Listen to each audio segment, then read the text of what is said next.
The human propensity to set up either-or scenarios leads us to believe that we either have to focus on perfection or speed in the things we do. This is actually a false choice because it leaves out the factor of concentration, which can accomplish actions with speed while not sacrificing accuracy. If we review carefully our normal action, we find that even when we are generally focused on something, we have distractions, stray thoughts, etc. We may experience some physical sensations, such as hunger. We may be thinking about what we are going to do after we finish the project. We may be speculating on career, personal relationships, etc. Many people carry their personal concerns with them into whatever they are doing, and this tends to create both distraction and a certain amount of friction, which leads to either errors or delays.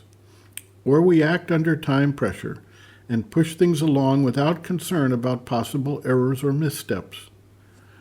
When we focus instead on perfection in the action, we tend to slow down and move to a laborious review process.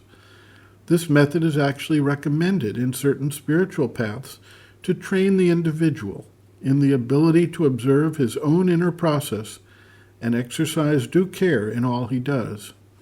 As a training exercise, it can be very valuable. But in the world of action, it too has its drawbacks if it causes substantial delays.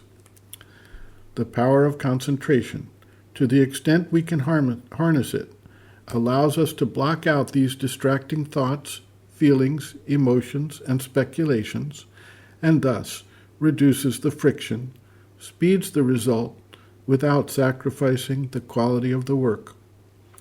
This can help us achieve a balance between speed and accuracy.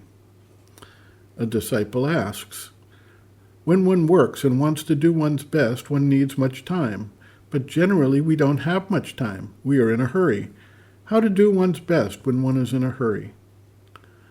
The mother writes, quote, "It is a very interesting subject, and I wanted to speak to you about it in detail one day.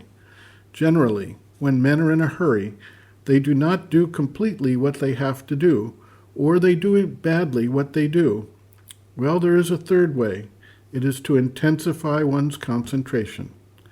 If you do that, you can gain half the time, even from a very short time. Take a very ordinary example. To have your bath and to dress, the time needed varies with people, doesn't it?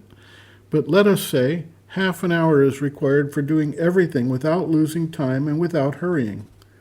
Then, if you are in a hurry, one of two things happens. You don't wash so well, or you dress badly. But there's another way. To concentrate one's attention and one's energy, think only of what one is doing and not of anything else. Not to make a movement too much, to make the exact movement in the most exact way. And it is an experience lived. I can speak of it with certitude. You can do in 15 minutes what you were formerly doing in half an hour, and do it as well, at times even better, without forgetting anything, without leaving out anything, simply by the intensity of the concentration. And this is the best answer to all those who say, oh, if one wants to do things well, one must have time.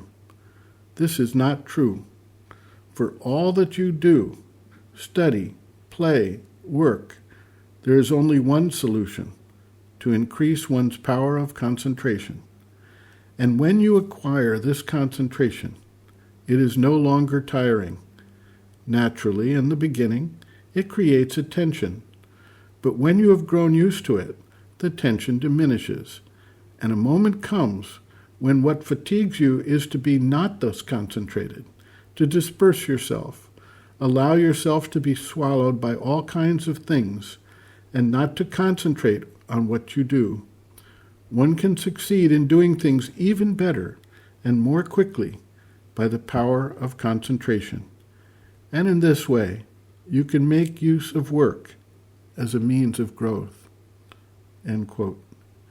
Reference, Sri Aurobindo and the Mother, Powers Within, Chapter 4, Concentration, pages 41 to 42.